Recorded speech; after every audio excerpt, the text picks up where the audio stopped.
Hello guys, আপনারা কেমন আছেন? আশা করি অনেক ভালো আছেন। এই পুষ্কুনিটা আমার, এই পুষ্কুনি বড় বড় মাছ আছে। পুষ্কুনিতে টাকা পয়সাও নাই হাতে, সাফ করতেও পারতেছি না। পুষ্কুনি পানাগুলো সাফ করতে পারতেছি না।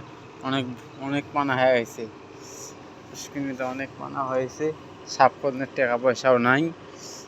কি গরিব মানুষের টাকা পয়সা থাকে না, সবসময় থাকে থাকে না। আজকে এই দশা হয়ে গেছে আমার।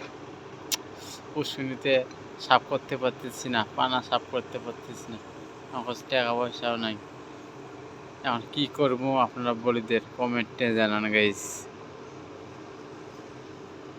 কি অবস্থা হয়ে গেছে, পুষ্কুনিতে আমরা কি অবস্থা হয়েছে, এখন কি করবো সেটা চিন্তা করতেছি। খুব কষ্ট। এখন কি করবো, গরিব মানুষের পুষ্কুনি করলেও দোষ, না করলেও দোষ। মাছ এখন কী করবো, সেই অবস্থা হয়েছে আমার পুষ্কুনিটা। আজকে পানাতে ভর্তি হয়ে গেছি, কামলা নিয়ে সাফ করবো, সেই টাকা পয়সা পর্যন্ত নাই।